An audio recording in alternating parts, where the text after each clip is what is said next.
some of those Group 1s in. Funny old cards. Right, we're live now anyway, so. That's fine. Do you want, Funny old cards. do you want to start from there then?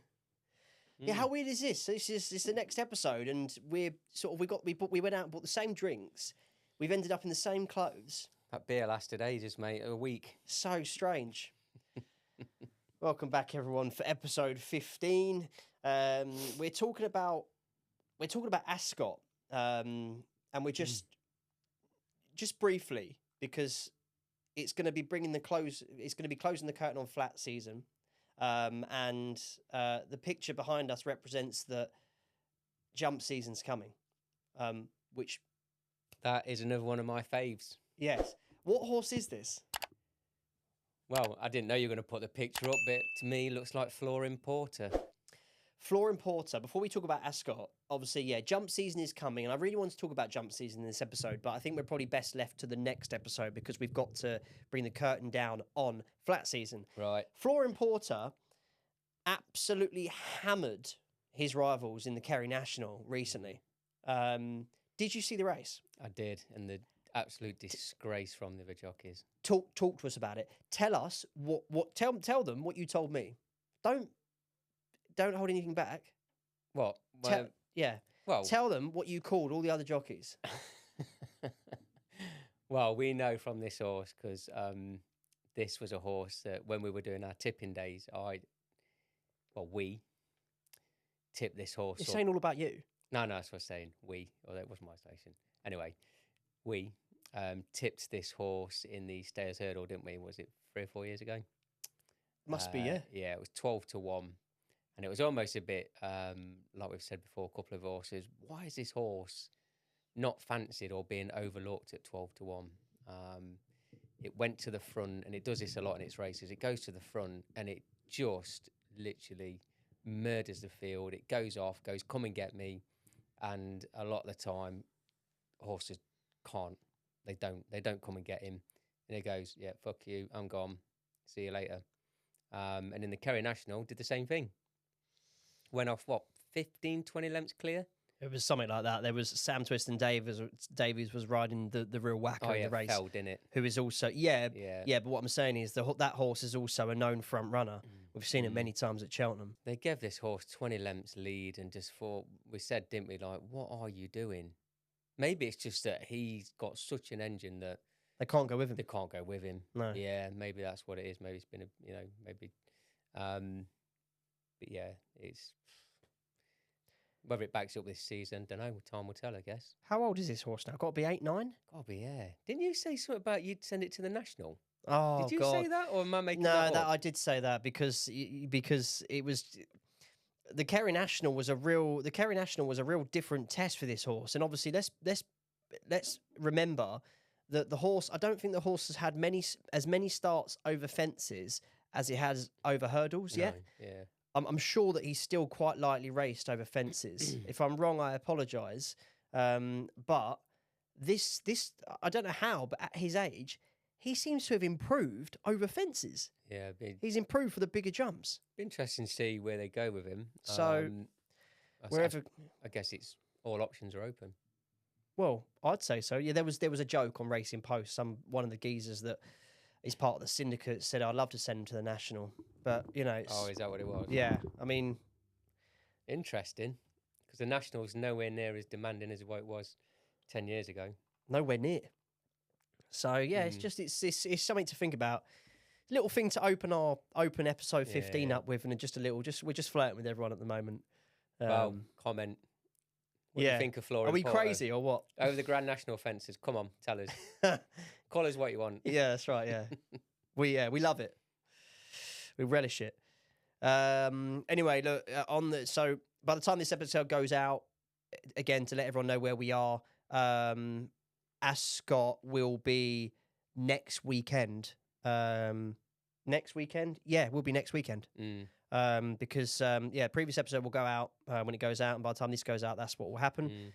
No, by the time this goes out, Ascot will be this weekend coming up. Yes, what you just said. Is it? Yeah. Okay. Fucking hell, mate.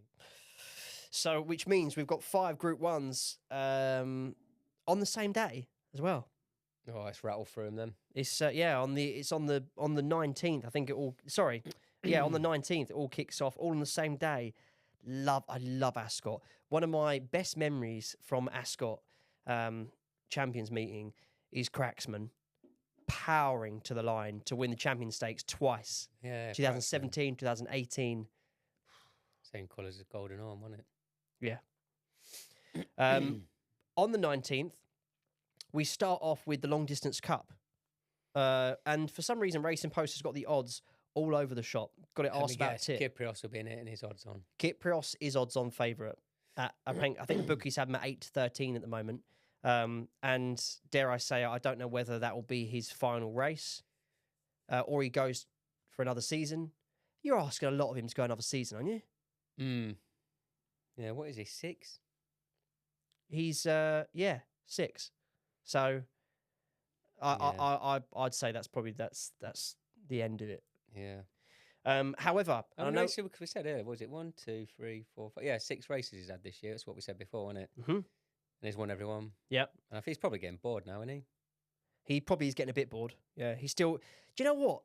This is what I forgot to say to you on last episode. He's so lazy, but he just keeps going. Yeah, he just keeps going. He's Doesn't he? another one that hits that sort of spot, but then just takes off. But we said before, guys, that sort of random turn of foot, if you like. So let's look at it. The Champions Long Distance Cup. So Kyprios currently standing at 8-13 favourite. This is all with Bet365, and you've then got I don't know. I keep saying it, but for me, he's got to lose at some point. But I can't just keep saying it every single race he has. He's got to lose. Necessarily.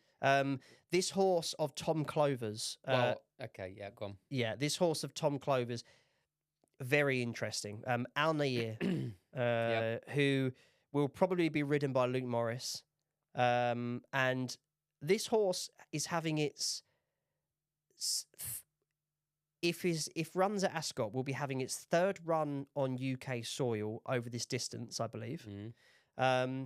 One last time out on the Absolute Bridle, and the time before that gave Vauban a real scare. I think all those facts are correct. Correct. And for me, is way overpriced. Yeah, it's 9-2. Yeah, ridiculous. I'm the same as you. If I'm having a bet in the race, I'm backing that. It's on a year. Yeah. Unbelievable. Sweet William, Illinois, Trushan, Al Kareem, Arrest, stepping up in big and trip. I'd like to mention one, if I may. Yeah. Depends if this horse is going. So it's a horse that just recently won in France. I don't know whether. What, we're on the same race still? Yeah, I'll tell you when we move races. Just quickly then. I just said Arrest, thinking, I'm surprised if it runs over 2 miles. But I've just had a look quickly. To be fair, Doncaster 1 mile 6, soft ground, second continuous in the Group 1 in the St Ledger, which I totally forgot about.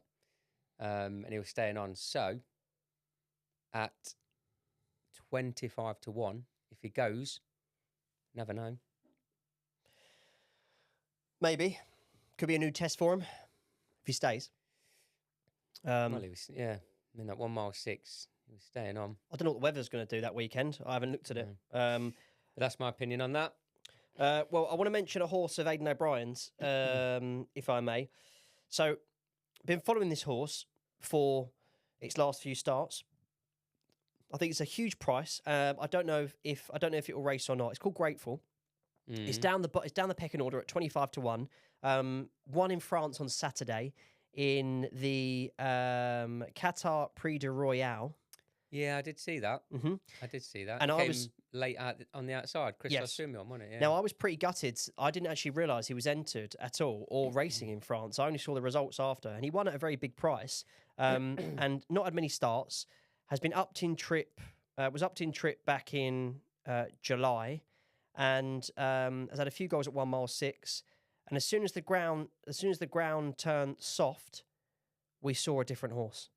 We saw a different horse, and looks like a potential stayer in the making. So I just want to put it out there. Early doors, 25-1 seems like an overpriced shout from the bookies if it goes.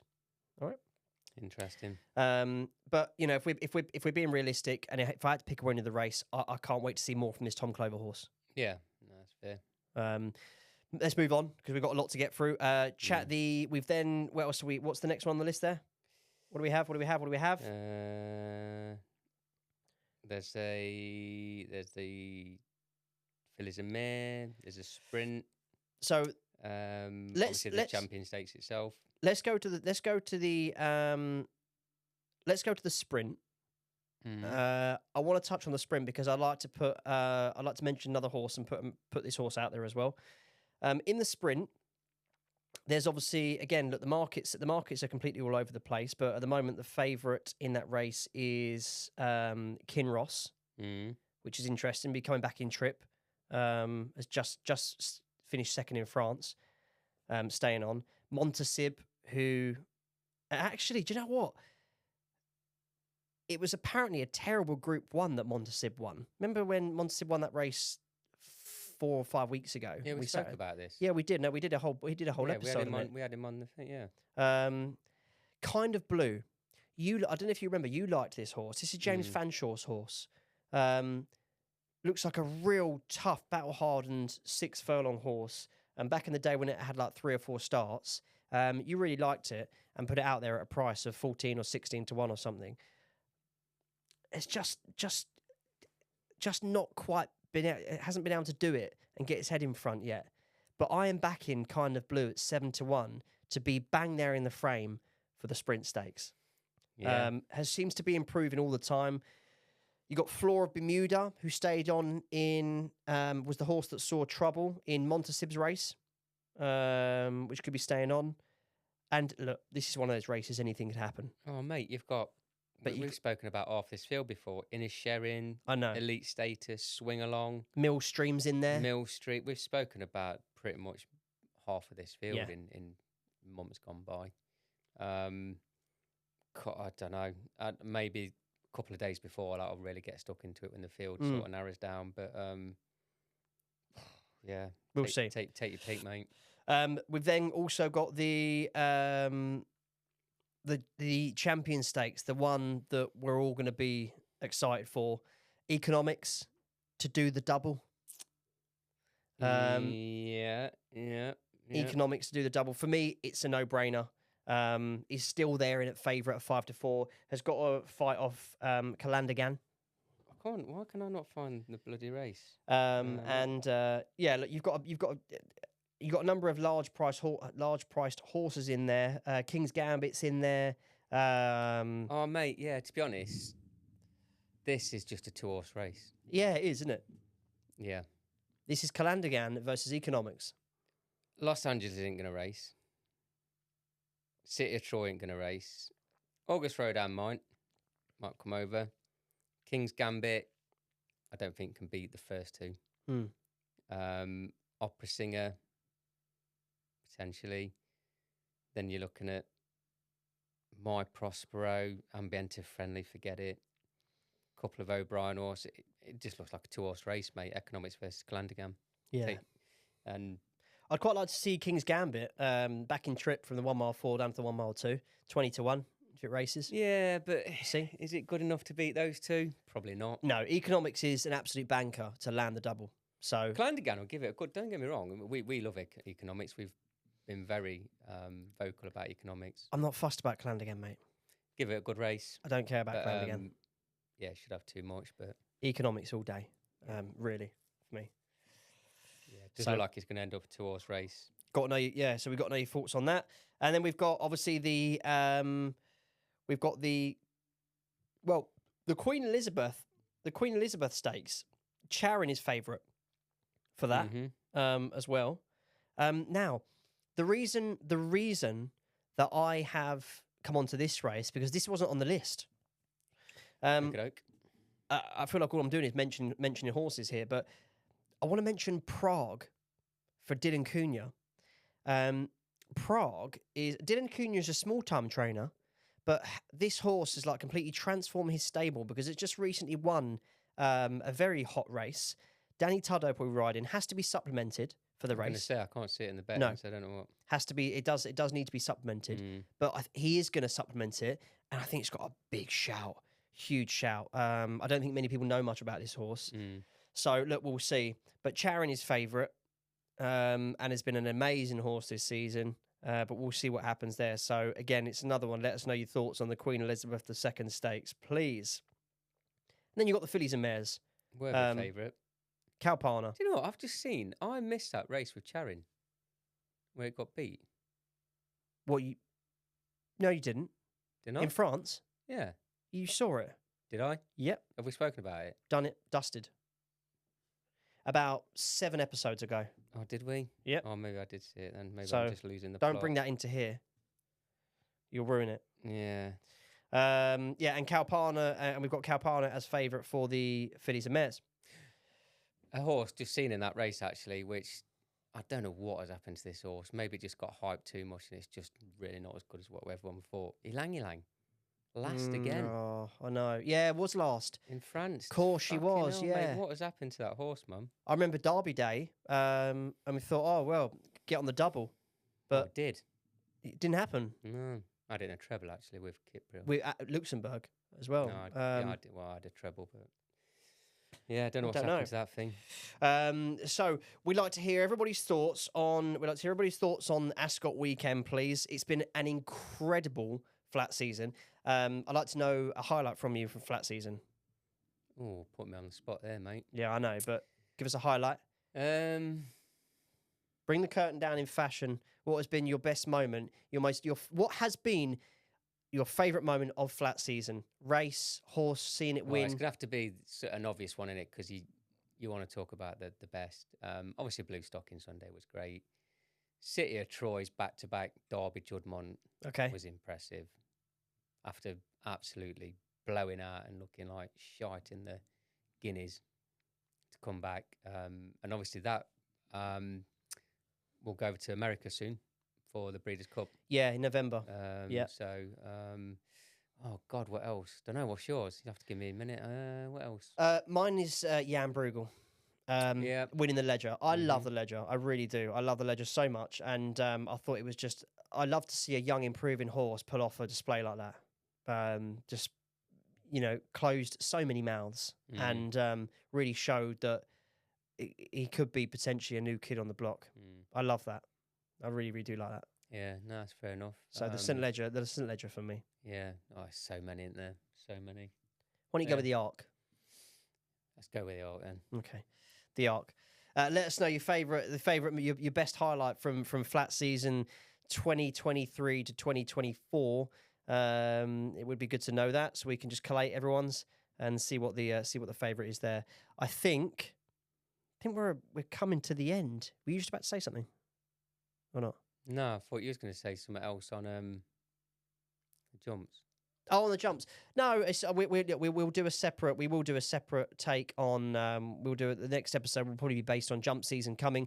Talk about what we like for the up and coming jump season. So look out for that. Who we think is going to have a good season. You all right? Yeah, I'll give you my horse of the winter for the jumps when we do that. Oh, okay. Yeah. Not it's now. a known horse. Don't get me wrong. It's not a horse that's been hidden away, but it's just a horse that I think. You can do it now. No. Just teasing everyone. Interesting. That okay. if it comes out in top form and the trainer gets it right, could be a bit of a star next year. Oh God, you're leaving us on the edge of our fucking seats here. Wow. You can't just put the tip in and leg it. Yeah, well, I am. We'll respond to all social media pieces that have come in lately as well. We'll talk about the trainers that we think is gonna have a good season on the next episode as well. Yeah. There's going to be some big chat on big horses come the jumps. Ready to get into the jumps. So ready. Yeah. So, well, you'll be creaming all over Dan, won't you? Dan Skelton. Yeah. You're damn right. I will. Yeah. Yeah. I'm gonna look in Dan, Harry. I'll look in both their eyes as well. Yeah. I know you will. Yeah. Champion trainer this season, Dan Skelton. Anyway, end of episode 15, and we'll see you on 16.